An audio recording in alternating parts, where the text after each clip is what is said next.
Big win for the Jags in Houston, 24-21. I'll tell you how the superstars stepped up and what it means moving forward. You are Locked On Jaguars, your daily Jacksonville Jaguars podcast, part of the Locked On Podcast Network, your team every day.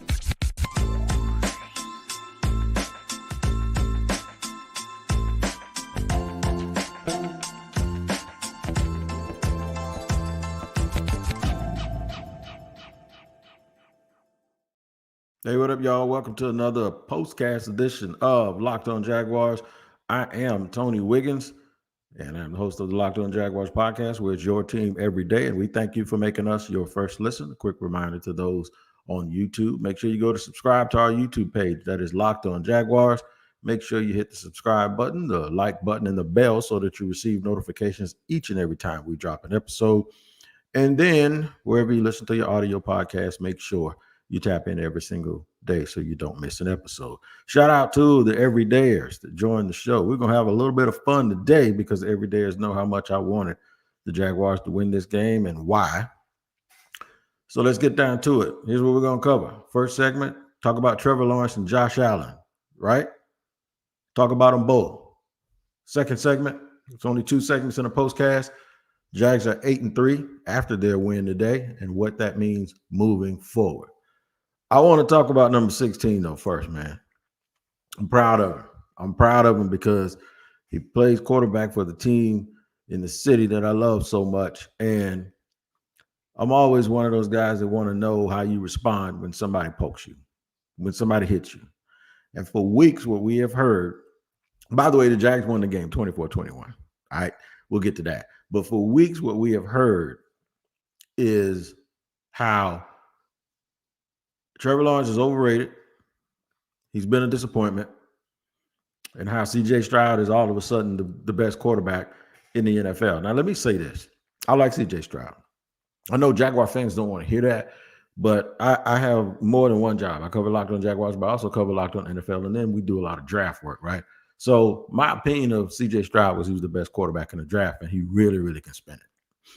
That being said, I think there's a combination of, I think you can be, it's not like it's not binary, a binary issue that you can't believe that he's good, but your guy's good too. And also believe this, believe that what has happened over the last several weeks has been a little bit of a smear campaign. It's almost as if most of them were wrong about C.J. Stroud in the draft, but to overcompensate for the fact that they were so wrong, now they want to push real hard and go totally the other way and act like Trevor Lawrence can't play. Putting polls out, like if you could take one quarterback, who would it be? And all of this stuff. So I said all of that to say this. How do you respond? Oh, y'all want to have a skills contest? Let me show you. Oh, y'all forgot? Y'all must have forgot who I was? Let me show you. I don't know if you've been paying attention, but watch this. You see, when you sit those things side by side, it's not what you thought it was, is it? I almost went Rick James and posted a picture of him saying, I'm Trevor Lawrence, blank, and you know what I mean. And the reason why, you want to know what a guy does when he's poked like that. You know what he said? All right, here's what I'm going to do. I'll show you. And that's exactly what he did. And the other kid played well too. Trevor Lawrence went for 364. And the only blemish on his stat line, the only blemish on that stat line is an interception that shouldn't have counted at all. As a matter of fact, Evan Ingram might still be running had he caught the ball. And they blew that call. Trevor Lawrence had a wonderful, wonderful day. Maybe, I almost want to say, was it his best day as a Jaguar quarterback? He was 23 for 38 for 364. Just in full command of everything, bro. I mean, I was just so happy for him. And I didn't want the Jaguars to lose, but him playing that way showed me more about him for what's coming over the next decade. Like, how do you respond to challenges? Josh Allen, challenged all year by me for the last 2.5 years. He showed up today as he has most of this season. He's gonna get somebody gonna give him a bunch of money, and the Jaguars should. Why not? Why not? He's grown into if you never thought he was that guy, he seems like he's grown into it. And he's doing it at the right time. He was extremely sudden today, and it was all at critical moments of the football game. So Josh Allen, kudos to Josh Allen. The most important thing is the leader stepped up. The guy that you think is the best player on your defense and the guy that you think is the best player in your offense, they showed up. And guess what happens? When those guys show up, one of their buddies comes with them. That's usually the way it works, right? And today it was Calvin Ridley. It was Travis Etienne. It was Dearness Johnson. We need to talk about our tight ends, though. You know what? Let me take that back because Luke Farrell did have a big play that allowed the Jaguars to keep a lot of momentum. So I ain't going to get on Luke Farrell too bad. I'm going to finish talking about some of these players, and I'm going to talk about the fact that the Jaguars are now 8-3, 2 games ahead of Houston in the division. I want to talk about what all of that stuff means, man. What does that truly mean for them to actually be in this position as they come down the stretch? And like right now, Houston's out of the playoff picture. I mean, it's a lot of ball left to be played, but yeah, right now, man, Houston's out of the playoff picture a little bit. So we got to really, really figure out what's going on with that. So what I'm going to do now, man, is let you know about today's sponsors here on Locked On Jaguars. There's LinkedIn Talent Solutions. When you're hiring for a small business, you want to have as many top-tier candidates as possible to interview. That's why you have to check out LinkedIn Jobs. LinkedIn Jobs has the tools to help you find the right professionals for your team faster and for free. LinkedIn isn't just about the job board. It has a vast network of more than 1 billion professionals, which makes it the best place to hire.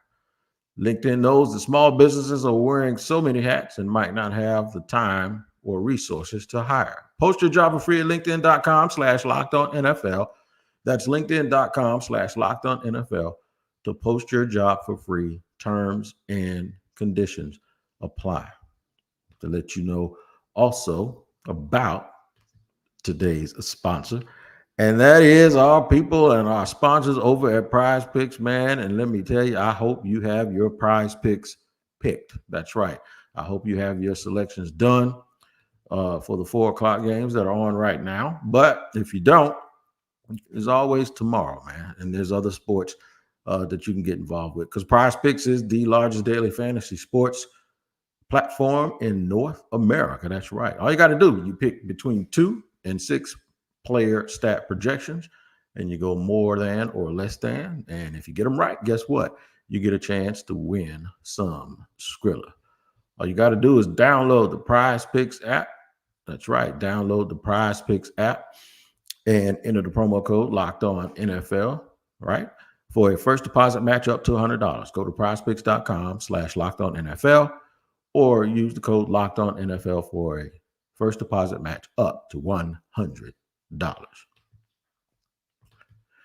All right, man, we're running along here on Locked On Jaguars, which your team every day. We always thank you for making us your first listen. It's a postcast edition of the show. Let me get to some of these. I'm trying to get to some of these comments before I get to my 8-3. Everybody, I think everybody's saying congratulations, yes sir, Wiggs, and all that. Somebody said K'Lavon Chaisson was Matt Jones. Chaisson was the reason the Jags held the Texans on the last drive. Well, shout out to Chaisson. I didn't see that. Trevor Lawrence did have one stat, and Jamal Jones kind of remind me over here, and that is that he completed 4 passes over 40 yards. He's the only one that done that in the NFL. Somebody else did it it was maybe 2 years ago. So it's been a long, long time since somebody has actually been able to do that. So shout out to Trevor for doing that. We were talking about Josh Allen. We were talking about Trevor Lawrence and how he had running mates for Ilbacon, made a lot of plays that you really did not, you couldn't really see unless you really, really were paying attention. But he did a lot of good things. Devin Lloyd got some more almost interceptions, but he was very, very active today. The interior, I thought the pass rush getting into the interior and knocking that kid off of his square, CJ Stroud off his square, was cool at first, but then he found a way to start working the perimeter and the edge, and they really didn't have an answer, but they started actually covering a little bit better on the back end, and guys started finishing plays. So it was just enough for them to win. Of course, y'all, if you saw the game, they tried a 58-yard field goal, and it actually hit, I guess that would be the crossbar, and it bounced out. So if it's 57, it's a game of inches. The game was marked with a little bit of not necessarily controversy. Doug Peterson had 30 seconds after Houston missed a field goal at near the end of the first half. Doug went down, and it looked like he was trying to get in field goal range, but they hit something, and Christian Kirk stepped out of bounds at the 1-yard line. They went for it. Don't have a problem with the aggression. I just thought the way the ebb and that flow of that game was going, you just take the 3 and then you come out in the second half, you go up by 2 scores, but I ain't got a problem with it. Some people say they don't have a problem with it, but they have a problem with the actual play call. I ain't got a problem with that either. Yeah, it's one of those things where I know you want to be aggressive and you want to send a message, but I think the 3 is what you were aiming to get. Just go ahead and take it, right? But neither here nor there. The Jags won. They're 8-3. What does that mean? They have a 2-game lead in the division. So now I guess the tiebreaker is even if they somehow end up with the same amount of wins and losses in the division as the Texans, which they're not going to at this point. Well, they shouldn't.